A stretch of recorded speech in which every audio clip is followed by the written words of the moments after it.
Welcome back to our YouTube channel. Thank you for joining us today. I am Alicia. I'm Jodie. We've got Jodie, and today we have a very special guest, Matt. Matt, would you like to introduce yourself? Yeah, sure. My name's Matt and I'm from Ecom Email. Thank you for joining us, Matt. Matt is a email guru and does Prolong Lash's emails from way back. So he's going to help us out with a lot of information for you today. And we're going to keep it fairly simple because we know it's an area that is confusing for myself included. So we're not going to treat you as if you know anything today. We're going to start from basics, and Matt's been with us forever. How long have you been with Prolong now? Well, it's actually a really good question. I think for at least about 6 or 7 years now. Wow. Yeah, very long time. Yeah. So we love Maddie. And you're doing something very personal of your own at the moment. You want to tell us a bit about that before we get into EDM? Yeah, we get Go on, give yourself a plug. Yeah, sure, let's do it. Let's plug it. So I've actually been working on producing a brand of travel journals. So the brand's called Journalify, and we create travel journals that are templated, so they only take a couple of minutes to fill out each day. And then if you're ever worried about losing or damaging your physical travel journal, it comes also with an app which you can use on your phone. So you can scan the page from the physical journal, upload that into your app, you can organize it, add photos to it, share it with friends or family, and yeah, have a great time with it. Amazing. We're super proud of Matt here at Prolong. He's one of our favourites. Oh, we just love him so much. So let's get into EDMs. But not say it to everybody. I know, particularly not your fiance who just got engaged. Yes, congratulations. Yeah, thank we you. love Manny as well. Yeah, they're part of our Prolong family for sure. Oh, power couple. All right, so tell us a little bit about your business and what you do and how people find you, your team, and that kind of thing. You can take this if you want. Yeah, perfect. Thank you. So, great. So yeah, Ecom Email. So I decided a little while back now to make it official, the work that I do with email marketing, and branch out outside of Prolong Lash as well. So I've opened up my services to the broader market as well now. So I try to mainly focus on beauty industry, like lash clients, things like that. And essentially we are a team of email marketing experts. We've got a copywriter or a content writer. We've got an email designer as well. We've got someone that will code the emails into the program that we use to send them. And then we've also got someone that ensures that everything's running right, does all the analytics, all the reporting on it. So kind of like an all-in-one combo there. And we're... What you need as a lash artist that doesn't have time to be doing their EDMs? Well, there's so many things to focus on, right? And it's so easy to get something wrong or not too sure what you're doing right or wrong. And so the team's set up for that. So yeah, it's kind of like an all-in-one shop, a one-stop shop. And we've got a website, which is ecomemail.com, and that's how you can find us and get in contact. Say that nice and slow, your website for everyone. Of course, www.ecomemail.com. Beautiful. So let's talk about what an email marketing campaign might look like for a lash artist. Like, what do we reckon a lash artist could use email marketing for, and how much could it benefit their business? Yeah, perfect. So I'll take it even a step before that, just to explain what email marketing is in case anyone's unsure of it. So email marketing is essentially another way that you can communicate with your customers or clients, or even potential customers and clients as well. So we've obviously got the face-to-face interactions, which you would be doing. Outside of that, you might be sending them some one-off SMS messages. But email marketing is essentially a way that you can communicate updates, you can communicate promotions, reminders, as well as try to acquire new customers. So it's really good in the sense of that retention aspect, where you've got a customer or a client that comes to you regularly and you want to keep them updated on your business, information that might serve them as well. And then it also serves this really good space in the acquisition phase, where you can try to acquire new customers through your email marketing as well. Now, to your question of how it might benefit a lash artist. So let's say, for example, you've got your regular clients that are coming to you, it could be on a weekly or a monthly basis, and you want to keep them updated with some news that might be helpful for them, or news which it might even be helpful for somebody else. So the emails that you generate that you can share with your lash clients could be information on best tips for looking after their lashes, lash care work, aftercare, all that kind of lash fun stuff. How to use their Prolong Lash cleanser. Don't forget about that. And so the emails that you share with them could be something which is really educational, fun, which they can read themselves or share it with other people. Another way which is also really good is for reminders about upcoming appointments that they've got. So email marketing is also as simple as that. So let's say someone books in for their appointment next Wednesday, and they can get a series of emails which lead them up to the appointment, things to be prepared for, what they should try to do beforehand, if they have any questions, things like that, so that when they're in there having their appointment, the conversations can be even a little bit more richer because they've had experience or exposure to that content in the email beforehand. Yeah. And everything runs smoother at the appointment because then at the expectations, everyone knows everyone's expectations. Yes, exactly right. And also emails are used for anything up and coming, like Black Friday sales, promotions. Definitely. So, say a lash artist is wanting to implement a EDM or email system into their marketing or their communications with their customers. What do they do? Like set up a Hotmail address? Loaded question. Great. So setting up a Hotmail address list is the first thing you shouldn't do, or a Gmail, because actually just recently Google and Yahoo and a lot of the large email providers, they changed a lot of their regulations. So now if you're planning on sending emails to multiple people or a bulk audience, using an email address like sallyslashes@hotmail.com or at gmail.com will be more likely now to end you up in the spam folder.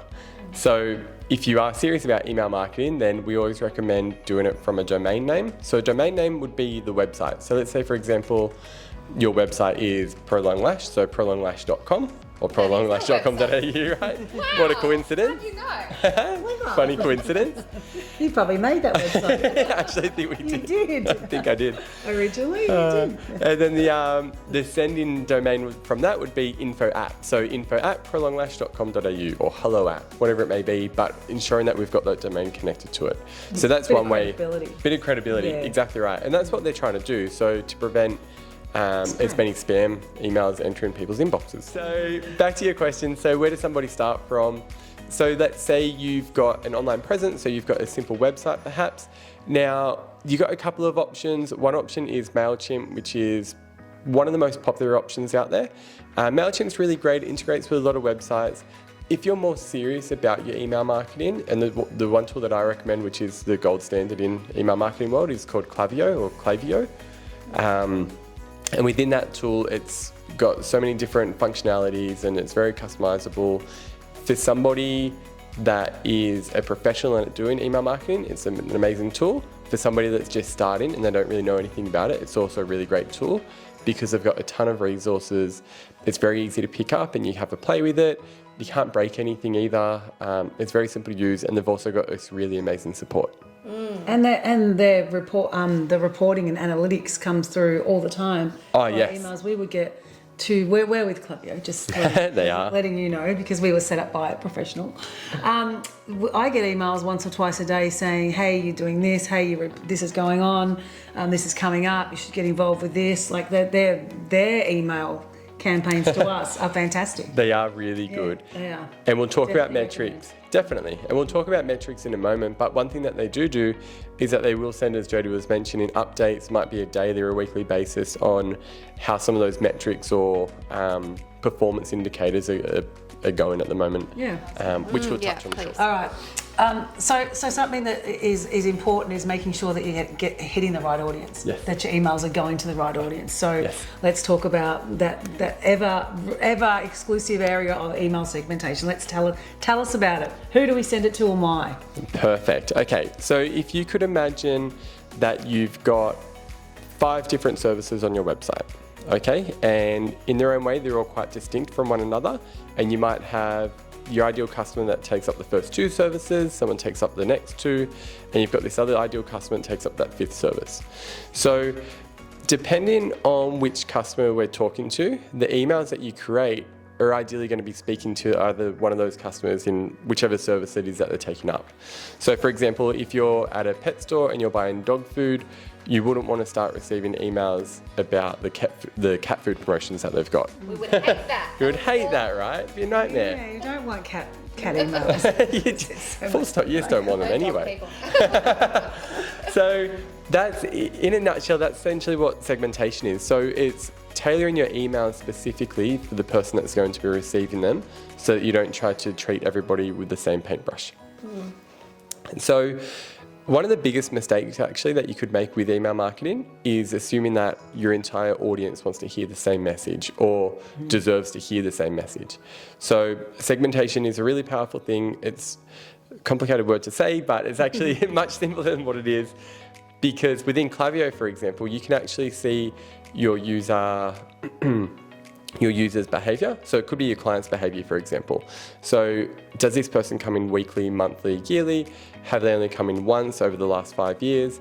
So depending on their interaction with your business, you can actually create and customize your emails in a way that would speak directly to this customer. Yeah, makes sense. So in relation to a lash salon, for example, if someone is always getting Russian volume lashes and you're going to send out like a special deal for lash lifts, you don't really want to include them in the segment, is what you're saying. Yeah, So exactly. like that's how you apply it to your own, to a lash salon. And yeah, like you said, you can exclude people. So you can say, if someone's never gotten a lash lift before, don't send it to them. Exactly Right? right. Yeah. Yeah. It's cool. And for us, we don't send emails to people that have purchased a new product of ours if we're trying to promote a new product. Yeah. We wouldn't send, hey, have you seen our new product line? Because they've already seen it, they've bought it. Exactly So right. yeah, you have to be very specific, whether it's product or services or client visits, as to how you do segment them. Exactly right. And another little going under the hood as well for Prolong, another little email that we've got set up is, Our secret.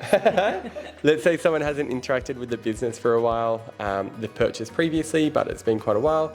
Then we've also got a sequence of emails which would pretty much a comeback. Pretty much a comeback email. And you might not notice this, but a lot of businesses actually do it, but they do it in a way that feels natural, and that's the kind of the key behind email marketing. So you're not spamming all your customers and clients, and so it feels natural. It's like, actually, I haven't purchased from these guys for a while. I've been meaning to, and now they're talking to me. It must be a sign. Yeah, exactly. A sign. Just and getting the timing right. So imperative, isn't it, on those sort of emails, making sure it doesn't just come out 5 years too late. Or, Yeah. what range would you say? Would you say a customer could still be a customer? Yeah, it's a good question. So every business would be a little bit different. So I would look at what their repeat customer cycle would be. So let's say, for example, they've got a customer and they know on average that your repeat clients come back in every, what would it be, 12 weeks, 6 weeks for a lash artist? 2. Every 2 weeks. I would think so. 2 to 4. 2 to 4, okay, 2 to 4. So let's say you haven't heard from this customer in, let's say, 24 weeks. I think that would be a great time to send an email. They need a full set. They need a full set. You'd be trying to bring them back in as fast as possible. Yes. But yeah, so if you sell online products and you know that your products would last roughly about 2 to 3 months, and that customers are due for a refill after 2 to 3 months, then you might put like a 2 to 3 month buffer after that, and then start sending some reminder emails as well. So once again, making it specific to which area. Exactly right, yeah. Yeah. Making it tailored. Okay. Exactly right. Yeah. Oh, there you go. Good tips there from Matt. And do you know Matt's one of the only guys that works at Prolong? Proud guy. Kind of our token little male, isn't he? I like to think of myself as the rooster in the chicken coop. Okay, we'll run with that. Cocky. Okay, so one thing I noticed with email marketing is that I'm not much of an online shopper, but when I do shop online, I tend to get that, hey, you left this in the cart. So I always get this come back, and I feel like you're continually abandoning carts? yes, I do. I like to see everything. Guilty. I like to see the shipping, and I like to see the whole package at the end. And if it's too much, then I forget to say take it out of the cart. But You abandon it. How do you come about, sending that message? How do they come about sending a message to me? How do they know I want that message? And do they think I'll come back? Is that like an email strategy that you plan? Like, talk a little bit about the strategy behind that. Definitely. So depending on the industry, actually, if you send those follow-up emails where someone's left something behind their cart and they've abandoned the website, they'll receive the abandoned cart email, and that individual would then be 20 to 40% more likely to complete the purchase. So it's huge, especially because you're not paying to send these emails, because it's already included within your plan. So the way that you would go about this is, let's say you've got an online store, or let's say you work through a booking software and someone just didn't turn up to their appointment, or they started creating their appointment but they didn't finish it. They can then receive these series of emails, depending on your choice, if it's maybe 2 to 3 or 4 emails, I wouldn't usually go more than that until the goal has been completed. So it could be that they've booked the appointment, or it could be that they've completed the sale. So yeah, and then along that way, you might offer little promotions in there to try to sweeten the deal. So remember, you said you like to see what the price comes to with shipping and everything. So in that abandoned cart email sequence, you might decide in email 3, you want to offer free shipping to bring them in, or a 10% discount, or whatever it may be. So if you're a lash artist and your client started creating a booking and then abandoned it, as you said, do you think that you necessarily have to start giving away like discounts right away, or can you possibly just provide an educational piece as like your promotion to them from your abandoned cart? Definitely.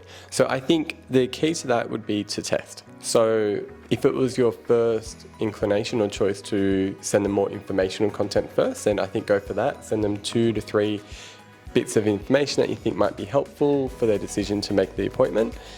If you find that that is successful and you're getting appointment bookings from that, great, don't change it. If you feel like that no one's clicking through, then that's when you can start to introduce something to try to sweeten the deal and see if somebody comes back. Now, consumers are getting pretty privy to all this stuff as well and receiving a discount if they wait. So it's almost like customers are waiting for it as well. So yeah, and you know, It's definitely not me. I don't leave it in the cart to wait for the discount. I just forget. it's tough. I'm too impatient to wait for a discount. If I've decided to buy something, I'm just going to go. Yeah, great. See, look at that. 3 people on the couch thinking different. So think about all the different segments For sure. you actually have and the different way people do shop. There's no one person that shops the same. Exactly so your right. emails have to be, as you said, tailored for that. Definitely. That's why segmentation is so important and not trying to treat all your customers the same. I've got a random question for you, and I was going to ask you this out of the podcast, but I'm going to ask you on the podcast. You still can if you want. Because people were going to actually probably hear about this, but I was at this customer show. It's called the customer show. It was at Jeff's Shed, or it's not called that anymore. That's how old I am. And they were talking about AI. We all have heard about AI and how that's coming on board. We're talking about how when you get to a certain point on a website and you leave, and then the email strategy kicks in that you get the abandoned cart.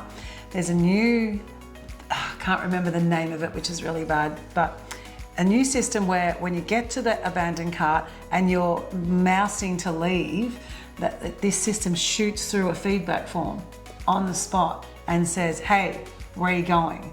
Well, you can custom it to what you're saying. I would say, where are you going? Don't leave. But these people that were showing us the demonstration of it, it actually had 3 things like, was the shipping too expensive? Was the product not what you were after? And it asked it. Have you heard of that kind of feedback? And how does that fit into what you do? Is that be something you'd pick up? Yeah, so another exit intent. Okay. Exit intent pop-up is what it's called. I don't know that specific tool, but the action is called an exit intent pop-up. So because the intent is to exit and then they receive a pop-up. So with a tool like Klaviyo, it's not just in email marketing, it's also about trying to build your email list. And one of the great ways to do that is through a pop-up, which is when you land on a website, it might be a pop-up and it says like a 10% discount to put your email address, whatever it may be. Now with Klaviyo, you can actually create an exit intent pop-up as well. And so coming back to your point, which is really cool, but if we're going to think about an e-commerce website, you get very limited control over the checkout depending on what tier you're on with whatever company you have your website with. Right. So if it's Shopify, people on the regular basic Shopify plans can't change their checkout. If you're on Shopify Plus, you can. Right. So on a regular website, you could do the exit intent pop-up. So let's say someone's been on your product page for more than X amount of time.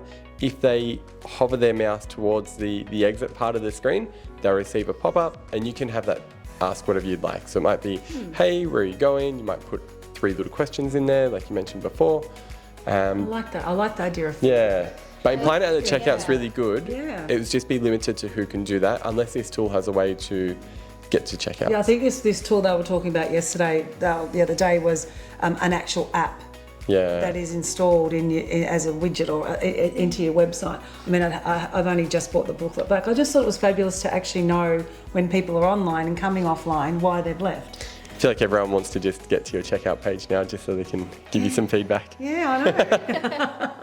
Well, I don't know what the functionality would be for lash artists as well, because most of them probably use a booking website of some kind, like, I don't know, a Squarespace or a Wix or whatever, something like that. I think it would be unlikely for anyone to have a Shopify store as a lash artist. That's just a question. But That it was is just a question for me. interesting I to thought know, I could and find good tricks to the trade that they should be utilising if they can. feedback and reviews. And AI is just coming up with more and more weird and wonderful Absolutely. tricks that you can use to, help with your marketing and help get feedback from your customers. And that's exciting too for a lash artist, because they might one day want to expand and sell some products online. Maybe they're reselling a certain product. Like Prolong Lash. Could be a Prolong Lash product they're going to resell. They've created their own product. With your own label. Or not. And it might be one of that. And it just gives them additional options as well. Yeah. True. So when you're sending out all these emails to customers, like obviously you don't want to be bombarding them with selling all the time. So do you think that there's like a sort of a rule or a guideline around how much you should be selling to them with like sales or things like that versus how much you're just giving them possibly helpful information and just touching base and keeping in contact so that you don't sort of make them click that unsubscribe link? Yeah, good question. Here's the magical answer. It's a hot topic. So the magical answer is you really need to be driven or led by the data. So as boring as a response that is, and you're probably looking for something a bit more juicier. It's literally it. So, all sorts of things. oh no. So let's say, for example, you've got a list of 10,000 or 1,000 subscribers, and you've got this regular newsletter that you send to them once a week. I'm going to start talking about metrics now, because I mentioned before that I would explain what they are. So let me give you a quick update on what they are first. So the key things that we're looking for to check the performance of our emails are open rate. So that's essentially the percentage of people or users that open the email that you send. We've then got the click rate. So you can imagine that's then the percentage of those that go on to click the email. And then if you've got an additional objective, so it could be to book an appointment or make a sale, then it's going to be whatever that conversion rate is. So it could be the purchase rate or the booking completion rate. They're the metrics that I would be guided by. Now, let's say you're going to send out an informational email, it could be a newsletter. Then for me, my definition of success would be to have that email as a high open rate and a high click rate. I'm not really interested in purchase rate or booking rate, because I'm just trying to give them great information they can connect with.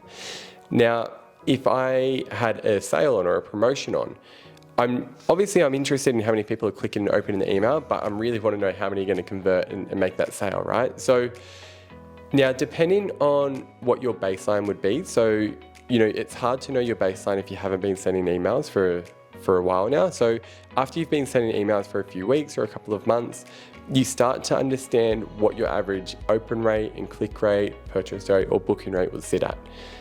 Now, when it comes to the frequency of the emails that you send, I would suggest starting at, if it's a newsletter, nothing more than once a week, depending on how those metrics are going. So I would do that once a week. If your open rate and click rate seem to be, plodding along fairly well and consistently, I would then introduce a second email. So maybe every 3 to 4 days, send an email. And now if that rate doesn't drop, then it's a really good sign that you're doing something right. So you could then add in a third email if you wanted, and then I'm guessing you would probably start to see a bit of a decline. A bit of a decline. And that moment, that's when you should start pulling back. Now, same with the sales emails as well. So the moment that you start to see the data going in an unfavorable direction, that's when it's time to come back. So that's how I would be guided by that. Yeah, that makes sense. So what's the balance between education and sale? Is it one at a time, 2 in a row, then one, or is it just, once again, driven by data? To start with, so say I was sending my first email, how do I start? What's the first month of strategy? So if it's your first emails that you're sending out, I think it makes a lot of sense to do some sales emails, just because it's a bit of fun. You can, introduce it like, hey, we've got some, new email marketing coming up, and we've got some great opening sales, and it's a great way to try to push it. Okay. After that, I would slow the sale emails down, because you don't want to be seen as being overly salesy. At the same time, people are always looking for a good deal. I know that there's a lot of people that I have in my inbox that I just don't open their emails unless it's a sales email. And I'm not necessarily unsubscribing from them either, because I know that in 1, 2 or 3 months they will send a good sales email. Right. So it could be that I'm just waiting for that email to come. So you're a clever consumer. Clever consumer. You're a clever. I'm a patient one. You're a patient one. I think also you find that sometimes when you're not selling to people, you make surprise sales as well. Like, I know that when we have sent out educational material that was solely for the purposes of educating and helping lash artists and just giving out information, because that's what we pride ourselves on here at Prolong Lash, is to help educate people, lash artists, and all of a sudden you've got all these like conversions going through as well, and we were like, we didn't even want to look at conversions for this because it wasn't that part of it. But you might find that your audience is really responsive to an educational or informative email, even for a conversion basis, when you weren't expecting that. Yeah, they're the gold nuggets. Oh yeah. The gold nuggets. So yeah, okay, you've got it set up. I know my first few weeks of trend and I haven't got any data, so I'm just going on what you said, doing a few sales pitch, and then I just don't watch the data and I just go and I send an email every day. Obviously that's a mistake. You know, you're going to tell us some other mistakes, aren't you? Yeah, I sure will. What are some mistakes that people do make with marketing? Okay, so when it comes to email marketing. Email marketing, yeah. Perfect. Sorry, I should have been more specific. That's okay, that's okay. Just assume. That's your expertise. So when it comes to email marketing, the thing that I touched on before about segmentation is treating everybody like they're the same. That's probably the number one mistake that we see. The next mistake that we see are those overzealous senders that will just send like crazy and think, you know, I've produced this bit of content. Yeah, pretty much. That's what the result is, right? Unsubscribe. And it doesn't, you know, you could spend hours producing this really beautiful email, put a lot of thought into it, a lot of energy and send it. And it doesn't mean that the other person has to like it. And I think that's something that we have to also realize is like, you know, there's going to be people that won't agree with your content or like your content, even though you love it, and it probably is a really good piece of content, but you've got to be guided by the metrics and by the data. So that's also another mistake, thinking that someone's going to love it because you love it. And then another mistake that we also see quite a bit is just the way that emails are designed. So, you know, the idea is you do want to create a beautiful email that can open up, it's got photos in it, maybe a video, whatever it may be, but the larger that we make the email in terms of the file size, so if you're going to put 10 photos in your email, it's going to be a really big, heavy email. And so the chances of that actually getting into somebody's inbox is quite low. And there's other things which would flag, you know, like Google or Yahoo to put these emails into the spam folders. And things like that are in your subject line. It might be very tempting to use all capitals, put an exclamation mark in there, a lot of emojis. But these types of things, a lot of scam artists use as well. So recommend don't doing that, because that's what we see quite a lot, and those emails go into spam. The type of content that I mentioned, or the very heavy emails with lots of photos, that's also a big no-no, big mistake that people can make. And then just neglecting the data. So the example that you gave as well, Jody, just sending and not looking at how the results are going, you're really firing into the dark on that one. Yeah. And it could be that things work out really well, but chances are it'll eventually go the other way if you're not monitoring it closely. And people will unsubscribe. They will unsubscribe. That's me on the unsubscriber. Get away. And it is, and you say, how do people get your email addresses? I always say that. So we legally collect our email addresses and we give the people to opt out, opt in. And is that a problem? That's a very good topic, actually. So yeah, really important to try to get some advice, or, you know, do a bit of research as well in terms of what's legally required.